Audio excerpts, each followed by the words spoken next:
Hello students, welcome to online study of physics by Bohite sir. विद्यार्थ्यांनो, आत्तापर्यंत आपण sonometer, त्याचं कन्स्ट्रक्शन आणि वर्किंग बघितलेलं आहे. आपण डिफरंट लॉज ऑफ व्हायब्रेटिंग स्ट्रिंगसुद्धा बघितलेले आहेत. तर परत आपण ह्या लॉजचे व्हेरिफिकेशन पाहणार आहोत. Just before starting the verification of all the laws, first we recall what is the first law of vibrating string.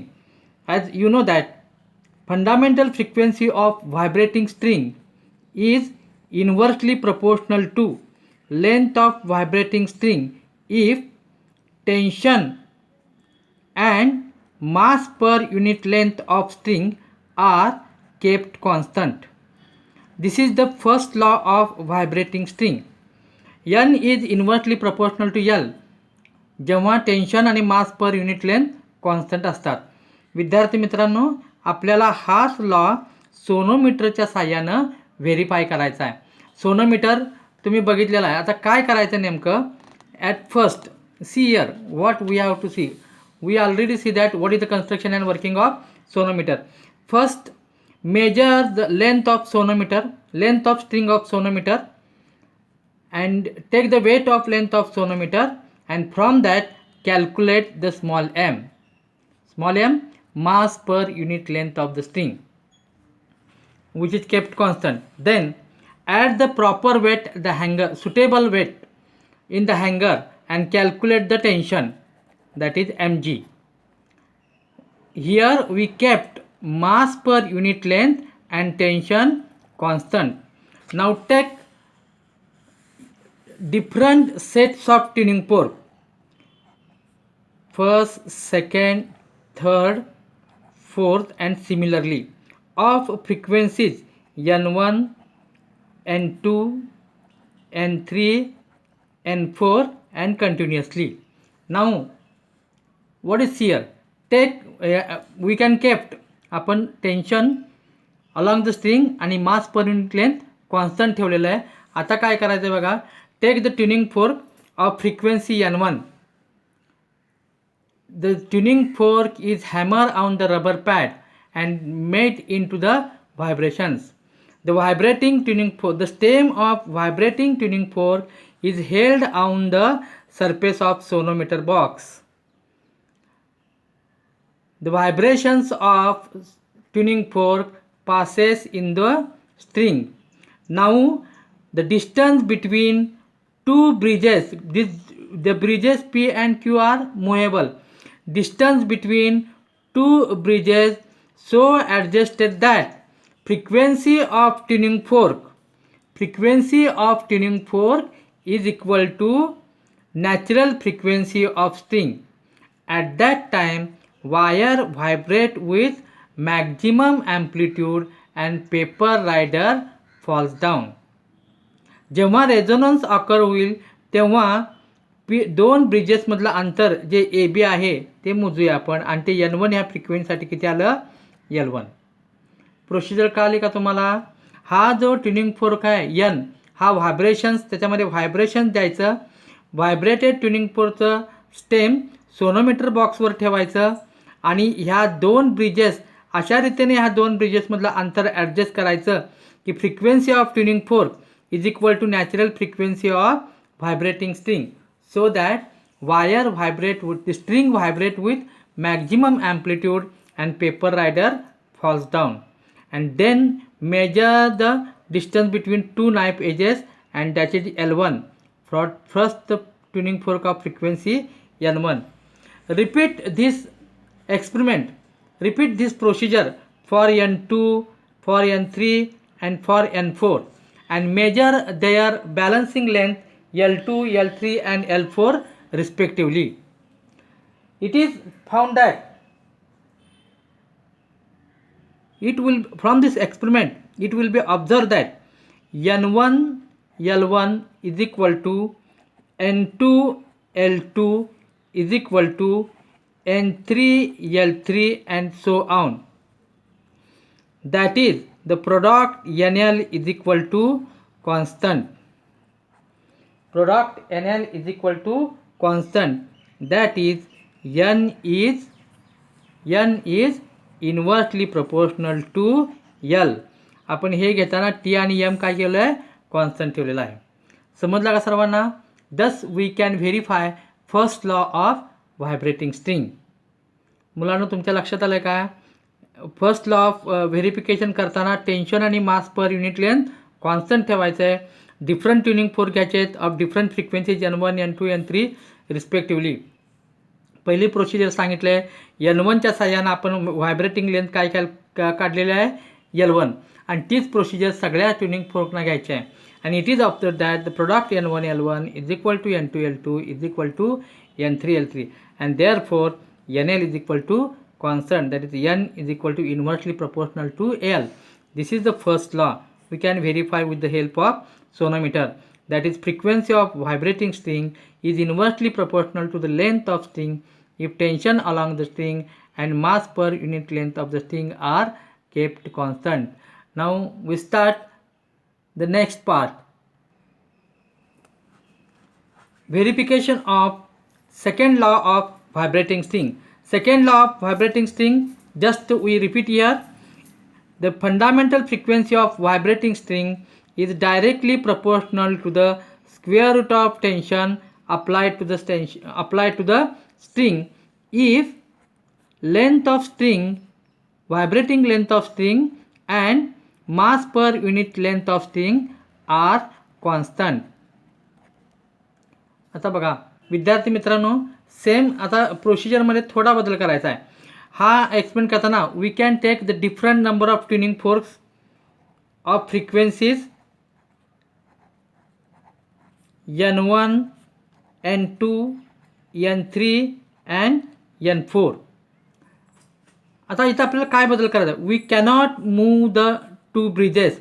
Initially first measure the mass per unit length of the wire and kept constant. And second, the distance between two bridges kept constant. हे अंतर A B आपल्याला काय करायचं आहे, constant ठेवायचं. म्हणजे ह्या bridges आपल्याला हलवायच्या नाहीत. Kept the constant vibrating length. या ब्रिजेसमधलं अंतर कॉन्स्टंट ठेवलं म्हणजे आपण काय केलं, व्हायब्रेटिंग लेंथ कॉन्स्टंट ठेवले. आता बघा, at first take the tuning fork of frequency N1. लेंथ आपण बदलणार नाही.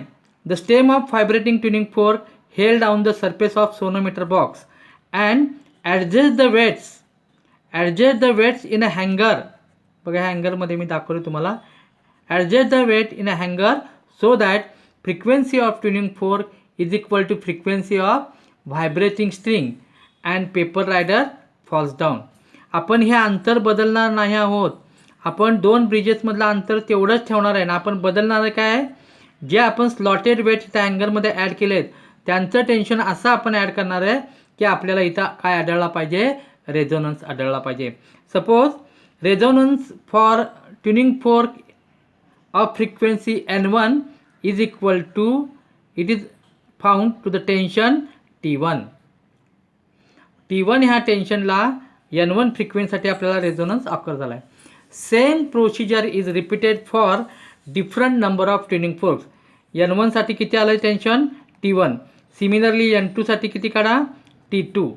N3साठी T3 आणि N4साठी T4 and similarly going on. ही प्रोसिजर आपल्याला कंटिन्युअसली करायचं आहे. Experimentally it is found that N1 divided by square root of T1 is equal to N2 divided by square root of T2 is equal to continuously, that is N divided by square root of T is equal to constant. N divided by square root of T is equal to constant. म्हणजेच काय मित्रांनो, N is directly proportional to square root of T and this is second law of vibrating string.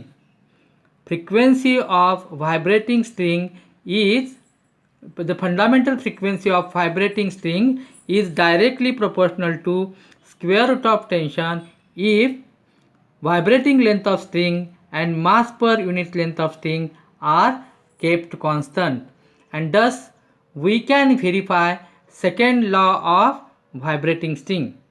सर्वांच्या लक्षात आलं का? आपण प्रत्येक वेळी काय करायचं आहे, N1 साठी फक्त प्रोसिजर करायचे आणि त्याच्यावर बाकीच्या प्रोसिजर काय रिपीट करायचे आणि आपल्याला हे असं उत्तर मिळालेलं आहे ना. आपण second law of vibrating string verify केलेला आहे. आता आपण third law of vibrating string बघणार आहोत. Verification of third law of vibrating string. Third law of vibrating string तुम्हा सर्वांना माहीत आहे. That is law of linear density असं सुद्धा आपण त्याला म्हणतो. Fundamental frequency of vibrating string is inversely proportional to square root of mass per unit length of string when the vibrating length L and tension along the string are kept constant. हा third law of vibrating string, त्याला law of linear density असंही म्हणतात. Students listen carefully here. when we can verify the third law of vibrating string, at first tension applied to the string kept constant. Tension applied to the string kept constant. Now here we use the two wires. आता आपण सोनोमीटरला ज्या wire वापरणार आहे, मी ही wire हँगरला बांधली ती पहिल्यांदा दाखवतो बघा. ही एक वायर आहे, तिचं मास पर युनिट लेंथ किती आहे M1 आणि आपण आता दुसरी वायर सुद्धा घेणार आहोत आणि तिचं मास पर युनिट लेंथ किती आहे M2. आता इकडं नीट लक्ष द्या. पहिल्यांदा आपण अशी ही वायर जोडलेली आहे ग्रीन वायर, जिचं मास पर युनिट लेंथ किती आहे M1 आहे. Tension along the string kept constant. Tuning fork आपण बदलायचा नाही, ट्युनिंग फोर्क एकच घ्यायचा आहे ज्याची फ्रिक्वेन्सी किती आहे एकच ट्युनिंग फोर्क घेणार आहोत.